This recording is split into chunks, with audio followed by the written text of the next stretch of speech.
दोस्तों, आज की कहानी है बंजारा की पत्नी। एक बंजारा और उसकी पत्नी कमाने के लिए अपने राज्य से दूसरे राज्य में जा रहे थे।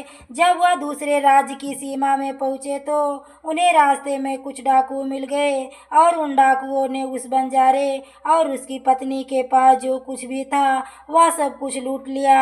और इस तरह बंजारा और उसकी पत्नी को डाकुओं ने भिखारी बना दिया। इसके बाद डाकुओं का जो झुंड था वहां से चला गया, लेकिन बंजारा और उसकी पत्नी लूटने के बाद चिंता में पड़ गए और सोचने लगे कि आगे क्या किया जाए।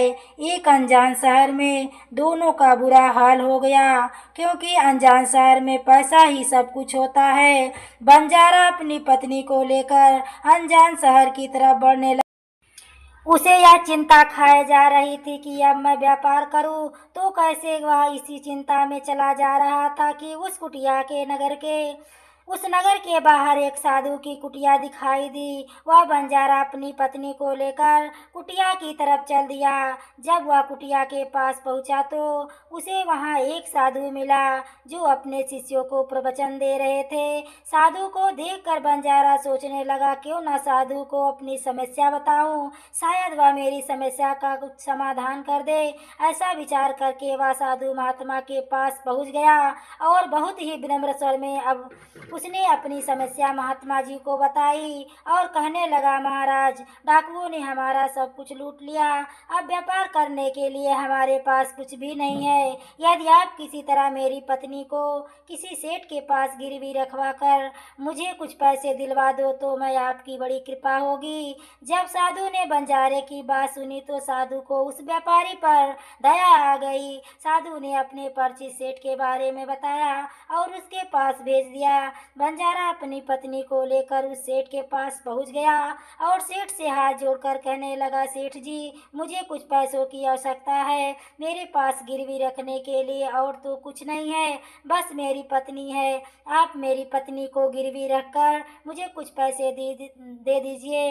मैं उन पैसों से व्यापार करके जल्दी ही आपकी रकम ब्याज सहित वापस कर दूंगा और अपनी पत्नी को आपसे छुड़ा कर ले जाऊंगा। तब तक मेरी पत्नी आपके लिए आपके दिए पैसे से आपके पास गिरवी रहेगी। सेठ ने जब बंजारे की बात सुनी तो वह पैसे देने के लिए तैयार हो गया और पैसों के बदले में व्यापारी को पत्नी को अपने पास गिरवी रख लिया। बंजारा अपनी पत्नी को गिरवी रखकर और सेठ से कर्ज लेकर व्यापार के लिए चला गया। बंजारे ने उन रुपयों से प्याज का व्यापार शुरू कर दिया। वह सस्ते दामों में किसानों से प्याज खरीदना और दूसरे जरूरतमंद लोगों को महंगे दामों में बेच देता था। इस प्रकार बंजारे ने उन पैसों से बहुत ही कम समय में खूब धन अर्जित कर लिया। अब बंजारा सेठ के पास पहुंचकर कहने लगा, सेठ जी, आप अपना हिसाब करके मुझसे रुपए ले लीजिए और मेरी पत्नी को मुझे वापस लौटा दीजिए। यह सुनकर सेठ ने कहा, भाई, क्या बताऊं, आज से 2 महीने पहले की बात है। तुम्हारी पत्नी अचानक बीमार पड़ गई और बीमारी के कारण तुम्हारी पत्नी की मृत्यु हो गई। मैं तुम्हारी पत्नी का बहुत ही इलाज करवाया, अच्छे से अच्छे वैद्य को दिखाया, लेकिन मैंने फिर भी उसे बचा नहीं पाया। बंजारे ने जब उस सेठ के मुंह से यह सुना तो बहुत दुखी हो गया। फिर थोड़ा सा धीरज रखकर सेठ से बोला, सेठ जी, जो होना था वो तो हो चुका। शायद मेरे नसीब में ही ऐसा ही लिखा हुआ था। वह मेरे पास रहती तब भी आयु पूरी होने पर उसे मरना ही पड़ता। होनी को कौन टाल सकता है। फिर भी आप अपने पैसे मुझसे ले लीजिए ताकि मुझे इस बात का संतोष हो जाए कि मैंने अपना कर्ज चुका दिया है और अपनी पत्नी को गिरवी रखने के कलंक से खुद को बचा लिया। बंजारे की बात सुनकर वह सेठ बोला, नहीं भाई साहब, अब मैं तुमसे पैसे कैसे ले सकता हूँ। जब मैंने तुम्हारी अमानत ही तुम्हें नहीं लौटा सकता तो अपना कर्ज वापस लेने का मुझे कोई हक नहीं है। बंजारे ने बार बार सेठ से अपना कर्ज वापस लेने का आग्रह किया, परंतु सेठ नहीं माना। फिर उदास भाव से बंजारा वहां से निकला तो रास्ते में फिर उस स्थान पर पहुंच गया जहां पर उन्हें साधु महात्मा पहली बार मिला था। हमेशा की तरह साधु महात्मा चबूतरे पर बैठे हुए अपने शिष्यों को प्रवचन दे रहे थे। बंजारा भी मन की शांति के लिए वहीं जाकर बैठ गया और साधु महात्मा के प्रवचन सुनने लगा। साधु महात्मा ने जब बंजारे को देखा तो उसे पहचान लिया, उसका हालचाल पूछने लगे। बंजारे ने पूरा घटनाक्रम महात्मा को बता दिया। महात्मा एक सिद्ध पुरुष थे। बंजारे की बात सुनकर साधु ने कहा, भाई उस सेठ ने तेरे साथ धोखा किया है। तेरी पत्नी निश्चित रूप से जीवित है। तेरी पत्नी को उस सेठ ने अपने घर में छुपा लिया है। ऐसा कर तू राजा के दरबार में जाकर प्रार्थना करना कि राजा साहब मेरी पत्नी को सेठ से दिलवा दो, क्योंकि इस नगर का राजा बहुत ही बुद्धिमान व्यक्ति है। वह निश्चित ही तेरी पत्नी को उस सेठ पर जोर डालकर दिलवा देगा। दरबार में ही तुम्हारा फैसला होगा। साधु महात्मा की बात मानकर बंजारा दरबार में पहुंच गया और राजा के दरबार में पहुंचकर राजा से गुहार लगाने लगा, महाराज मेरी पत्नी को सेठ से मुझे वापस दिलवा दीजिए। राजा ने सेठ को बुलाया और पूछा, क्या यह बात सच है? बंजारा कुछ रुपए के बदले में अपनी पत्नी को तुम्हारे पास गिरवी रख कर गया था। सेठ ने स्वीकार करते हुए कहा, हाँ राजन, बंजारन की बात बिल्कुल सच है। फिर कहाँ तुम इसकी पत्नी को क्यों नहीं लौटा रहे हो? राजा की बात सुनकर सेठ बोला, कैसे लौटाता महाराज? मैंने इस बंजारे को बता तो दिया था कि आज से 2 महीने पहले इसकी पत्नी की मृत्यु हो चुकी है। महाराज अब मैं धर्मराज के पास जाकर तो इसकी पत्नी को वापस नहीं ला सकता। राजा ने पूछा, कोई गवाह है तुम्हारे पास जो इस बात की पुष्टि कर दे कि इसकी पत्नी की मृत्यु हो गई है? तो सेठ बोला कि महाराज इस बात की पुष्टि वह अच्छी तरह से कर देगा जिसने इस बंजारे की पत्नी का इलाज किया था। वह 4 व्यक्ति भी इस बात की गवाही दे देंगे जो इसकी पत्नी को शमशान में जला कर आए थे।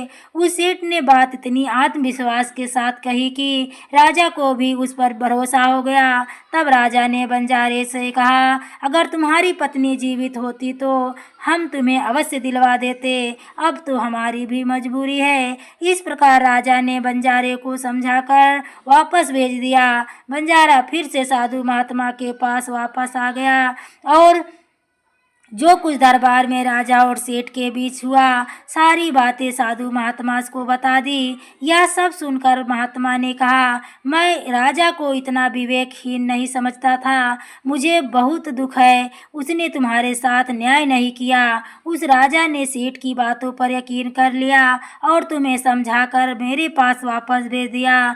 अब तुम मेरी एक बात सुनो। तुम एक बार फिर से राजा के पास जाओ और उससे कहना कि सिर्फ 3 घंटे के लिए वह अपनी राजगद्दी पर मुझे बैठने का अधिकार दे दे।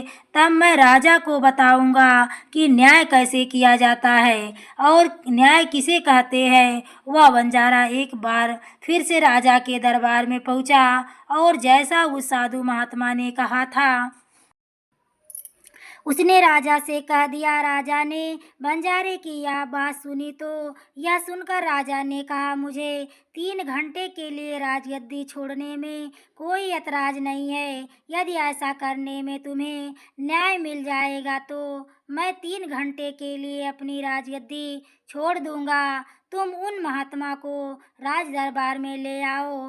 राजा की आवाज़ सुनकर बंजारा साधु महात्मा के पास गया और साधु महात्मा को राज दरबार में ले आया। जब साधु महात्मा राज दरबार में पहुंच गए तो राजा ने अपनी राजगद्दी छोड़ दी और महात्मा के राजगद्दी पर विराजमान होते ही महात्मा के सामने सेठ को प्रस्तुत किया गया।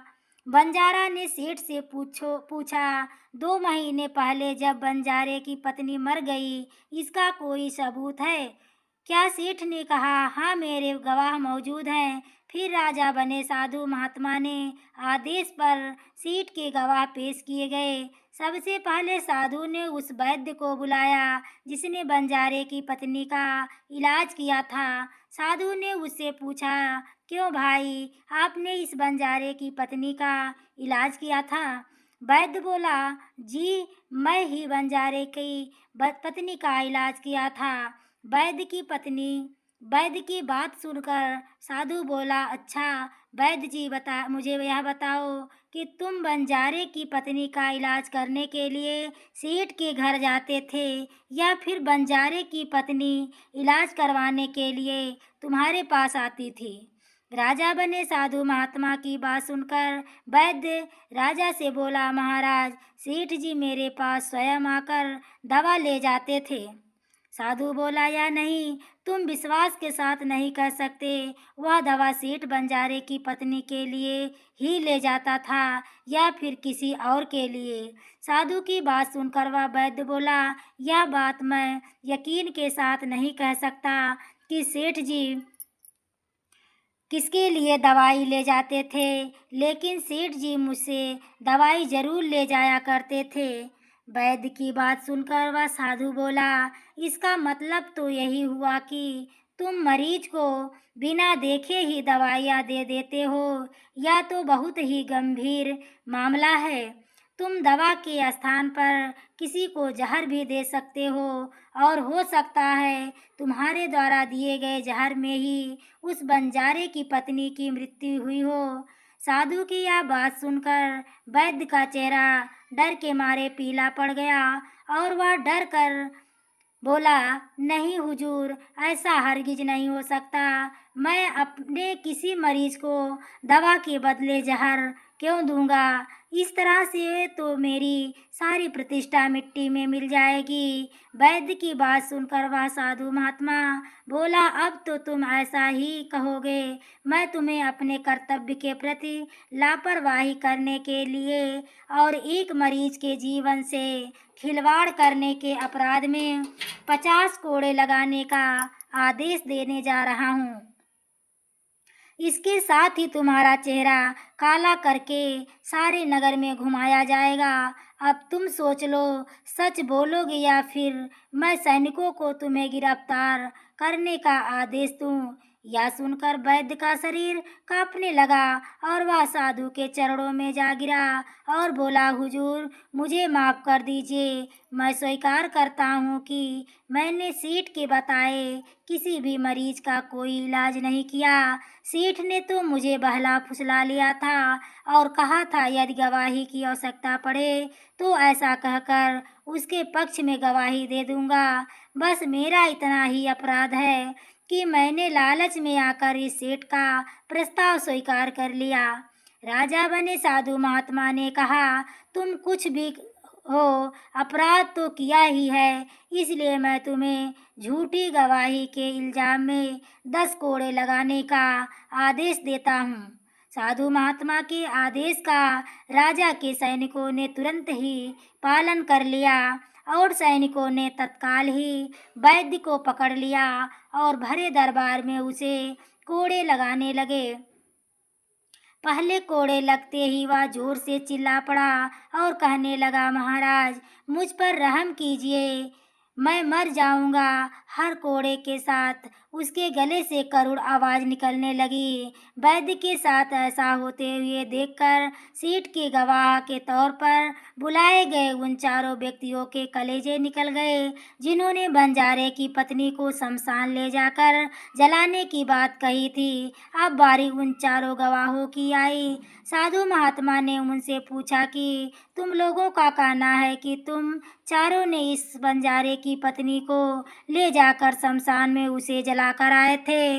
मुझे यह बताओ कि अंतिम संस्कार से पहले जब मृत शरीर को स्नान कराया जाता है, फिर उसे कफन में लटाकर धरती पर रखा जाता है। स्नान के दौरान क्या तुम्हें उस स्त्री का मृत शरीर देखा था? यह सुनकर चारों कहने लगे, नहीं हुजूर, उसका मृत शरीर तो हमने देखा ही नहीं था। जब सेठ जी की अर्थी तैयार कर ली थी, उसके बाद ही हम उसे शमशान ले गए और उसे जला कर आए। उन चारों गवाहों की बात सुनकर वह साधु महात्मा बोला, और तुमने यह जानने की कोशिश न उचित नहीं समझा कि उस अर्थी में कोई मृत्यु मनुष्य लेटा है या कोई जीवित व्यक्ति? कहीं ऐसा तो नहीं किसी जहरीले पदार्थ से बेहोश हो, उस व्यक्ति की अर्थी में लेटा हो, उसे तुम शमशान ले जाकर जला कर आए हो, यह तो बहुत ही गंभीर अपराध है। इसके लिए तुम लोगों को मृत्यु दंड की सजा दी जा सकती है। वह चारों गवाह वैद्य की पिटाई देखकर पहले से ही भयभीत थे। जब उन्होंने साधु महात्मा के मुख से मृत्यु दंड की बात सुनी तो उन सभी के हाथ पांव मानो बिल्कुल ही ठंडा पड़ गए हो। जैसे ही साधु महात्मा ने सेठ की तरफ देखा तो सेठ का चेहरा पीला पड़ गया। साधु ने सेठ से कहा, सेठ जी तुम्हारे पास गवाहों की तो पहले ही हवा निकल गई, अब तुम बताओ को किसी की पत्नी को जबरदस्ती घर में रखने के अपराध में तुम कौन सी सजा पाना चाहते हो। साधु महात्मा की आवाज़ सुनकर सेठ का चेहरा एकदम से सफ़ेद पड़ गया। उसके मुंह से कोई बोल नहीं निकल सका। साधु बने राजा ने कहा, इससे पहले कि मैं तुम्हें 10 साल की कारावास की सजा दे दूं, अभी भी समय है कि तुम इस बंजारे की पत्नी को दरबार में हाजिर करो। सेठ ने तुरंत अपने सेवकों को घर भेजकर बंजारे की पत्नी को दरबार में प्रस्तुत कर दिया। साधु ने बंजारे को उसकी पत्नी सौंप दी और सेठ को झूठी गवाही के अपराध में 5 महीने की कैद की सजा सुना दी। उन चारों गवाहों को 100 से ज़्यादा कोड़े मारने की सजा दे दी, जिन्होंने बंजारे की पत्नी को शमशान में ले जाने की गवाही दी थी। यह देखकर राजा चकित रह गया और साधु के सामने हाथ जोड़कर बोले, महात्मा जी आप धन्य हैं, आपने मुझे सिखा दिया न्याय कैसे किया जाता है। राजा की बात सुनकर साधु महात्मा बोला, राजन मेरी 3 बातें सदैव याद रखना, कभी भी इन तीनों स्थानों पर अपनी पत्नी को अकेला नहीं छोड़ना चाहिए। पहला स्थान, अगर पत्नी बीमार पड़ जाए तो ऐसी स्थिति में कभी भी उसकी बीमारी में अकेला छोड़कर नहीं जाना चाहिए, क्योंकि जब कोई मनुष्य किसी स्त्री से विवाह करता है तो विवाह के समय वचन देता है कि तेरे सुख दुख में तेरे साथ रहूँगा। इसलिए बीमारी की हालत में उसके साथ सदैव रहना चाहिए और उसकी देखभाल करिए, जिनसे अच्छे तरीके से पत्नी अपने पति की सेवा करती है। इस तरह से पति का भी कर्तव्य बनता है कि अपनी पत्नी की सेवा में हमेशा तत्पर रहे। यह आपका कर्तव्य है कि और आपके सुखी जीवन का मंत्र भी है। दूसरा स्थान, अगर आपकी पत्नी पर कोई झूठा लांछन लगाता है तो ऐसी स्थिति में सदैव तुम्हें उसके साथ खड़े रहना चाहिए, क्योंकि एक लड़की अपने माता पिता का घर इसी आस में छोड़कर आती है कि मेरा पति मेरी भावनाओं को समझे। दुनिया वाले उस पर कोई झूठा दोष लगा रहे हैं तो आपको अपनी अर्धांगिनी के साथ खड़े रहना चाहिए। ऐसे समय में उसको कभी भी अकेला नहीं छोड़ना चाहिए। तीसरा स्थान, कभी भी अपनी पत्नी को पराये पुरुषों के पास नहीं छोड़ना चाहिए, चाहे वह आपका मित्र हो, चाहे आपका कोई रिश्तेदार हो और चाहे आपका कोई सगा भाई क्यों ना हो। किसी भी परिस्थिति में अपनी पत्नी को किसी अन्य पुरुष के साथ अकेला नहीं छोड़ना चाहिए, क्योंकि आज के समय में किसी का कुछ नहीं पता कब कौन और किसके साथ दगा दे दे। इसलिए कभी भी भूल कर अपनी पत्नी को किसी पराये पुरुष के साथ अकेला नहीं छोड़ना चाहिए। दोस्तों, कहानी पसंद आई हो तो प्लीज़ वीडियो को लाइक एवं शेयर करें। चैनल पर पहली बार आए हो तो चैनल को सब्सक्राइब करें। आगे के नोटिफिकेशन के लिए बेल आइकन को ज़रूर प्रेस करें। दोस्तों, आप लोग हमारी वीडियो को देखते तो ज़रूर हैं, किंतु सब्सक्राइब नहीं करते हैं। आपसे विनम्र निवेदन है कि आप लोग मेरे चैनल को सब्सक्राइब कर लीजिए, आपकी बहुत बड़ी कृपा होगी। पूरी वीडियो देखने के लिए आपको तहे दिल से धन्यवाद।